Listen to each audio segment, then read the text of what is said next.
Hello दोस्तों, कैसे आप लोग? आई होप कि आप लोग अच्छे और मजे में होंगे। मेरा नाम है सोनी गिलर। पढ़ने वाले हैं आज कुछ ऐसा टॉपिक इसके बारे में हम लोग समझेंगे जिसका नाम है विटामिन। यानी कि आज हम लोग इस वीडियो में विटामिन के बारे में समझेंगे। सबसे पहले समझते हैं कि विटामिन कितने तरह के होते हैं। तो विटामिन होते हैं कुल कौन कौन से होते हैं? विटामिन ए, विटामिन बी को भी रहने देते हैं, सी, विटामिन डी, विटामिन ई और विटामिन के।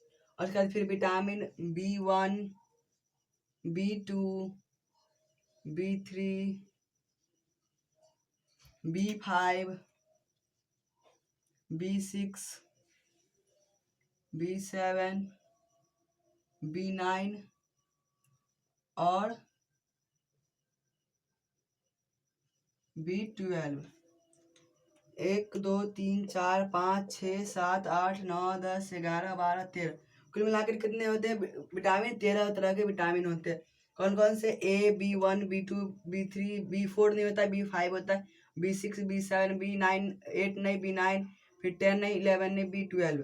तो ये कितने हो गए? 1 2 3 4 5 6 7 8 और ये 4 1 2 3 4 5, यानी कि 8 और 5 13। कुल मिला कितने विटामिन होते हैं?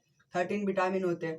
तो हम लोग सबका क्या करते हैं, एक एक करके सबका नाम समझते हैं क्योंकि सारे का जो है, ये तुम लोग विटामिन ए तो ऐसे ही बोलते हैं, लेकिन उसका क्या अलग एक साइंटिफिक नेम है। उस साइंटिफिक नेम और उससे क्या होता है, उसकी कमी से कौन सी बीमारी हम लोग को होता है, उसके बारे में समझते हैं। उसके बाद फिर हम लोग समझेंगे कि क्या क्या खाने से ऐसी बीमारी हम लोग को नहीं होगी जो कि किसी भी विटामिन की कमी से होगी। वो हम लोग क्या कौन सा चीज़ खाएंगे तो हम लोग का वो विटामिन का हम लोग का डिफिशिएंसी यानी कि उसका जो कमी वो हमारे बॉडी में नहीं होगा। सबसे पहले इसका साइंटिफिक नेम और इसका उसका हम लोग क्या देख लेते हैं, उसका डिजीज देख लेते हैं।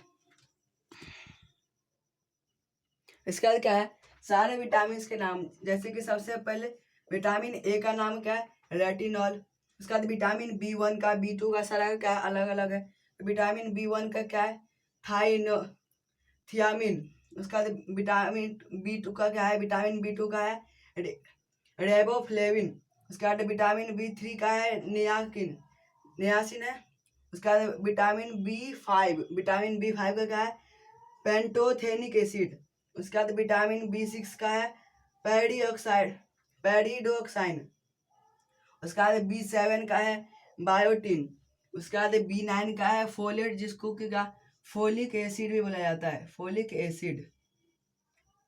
उसके बाद B12 जिसको कि क्या बोलते हैं? कोवैलेमिन, जो कि क्या है? B12 का नेम है। उसका सी, विटामिन सी का क्या है? Ascorbic acid. उसके बाद डी का है कैल्सीफ्योरल। उसके बाद ई का है टोकोफेरल। और उसके बाद के का है फेटोन एडियन। इसका नाम है किसका? विटामिन के का।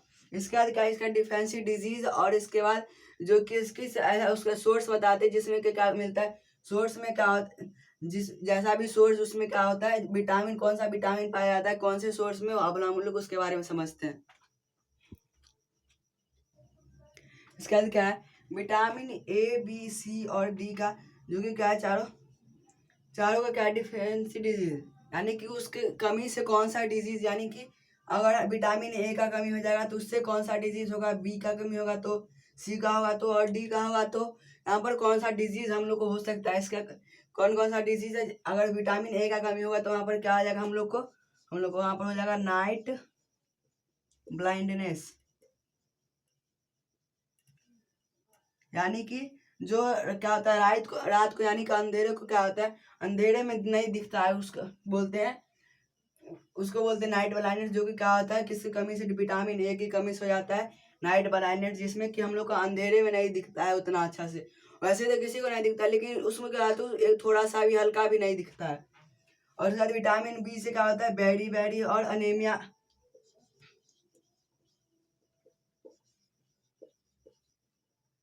उसके बाद विटामिन सी से क्या होता है? स्कर्वी एक ऐसा बीमारी जो कि क्या होता है, दांत में होता है, यानी कि टीथ में, दांत में होता है। उसमें क्या होता है, दांत में कीड़ा लग जाता है, जो कि किसकी कमी से होता है? विटामिन सी की कमी से। और अब हम इसके सोर्सेस भी देखेंगे, यानी कि कौन सा ऐसा हम लोग कौन सा खाना खाएंगे जिसमें कि क्या होगा, विटामिन सी का कमी हम लोग को नहीं होगा और हम लोग को स्कर्वी नामक बीमारी कभी हम लोग को नहीं होगा। उसके बाद विटामिन डी का इससे क्या होता है, इसकी कमी से रिकेट्स होते हैं।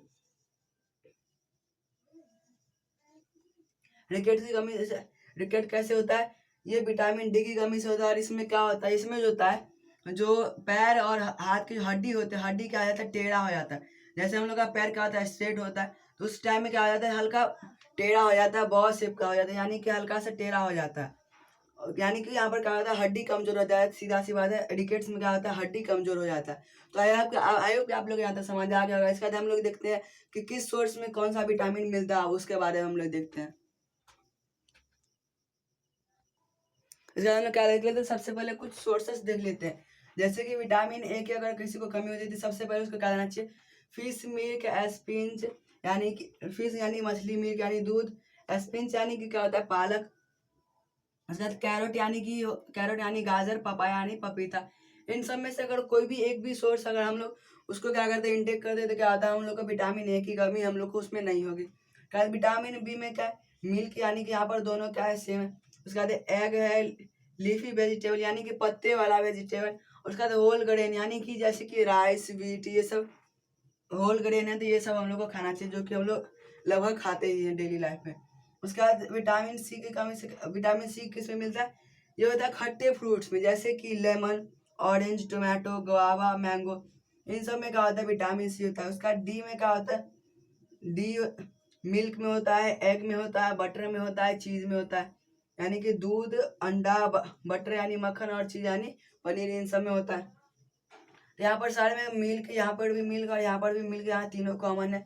यानी कि अगर हम लोग मिल्क लेंगे तो हम लोग का ए बी और डी तीनों में से किसी का भी कमी हम लोग को हमारी बॉडी में नहीं होगा। उसके बाद ई का क्या है, स्पिनच, जो कि यहाँ पर भी हम लोग का विटामिन ए में भी। उसके बाद मैंगो है, सोयाबीन ऑयल है, उसके बाद पपाया है, जो कि पपाया कहाँ है, विटामिन ए में भी है। उसके बाद क्या है, के विटामिन के जो सबसे लास्ट है, उसमें क्या है, कुकुम्बर यानी कि खीरा, ग्रेप्स यानी अंगूर, कॉलीफ्लावर यानी कि क्या होता है, फूल गोभी, और पी यानी कि मटर। इन सब को खाने से क्या होता है, हम लोग को कभी भी अगर हम लोग ये सब खाएंगे तो क्या होगा, हमारे शरीर में क्या होगा, विटामिन ए बी सी यानी कि किसी भी विटामिन की कमी हम लोग हमारे शरीर में नहीं होगा। तो आई होप कि आप लोग यहाँ तक समझ आ गया। तो मिलते हैं, bye, take care, thanks for watching.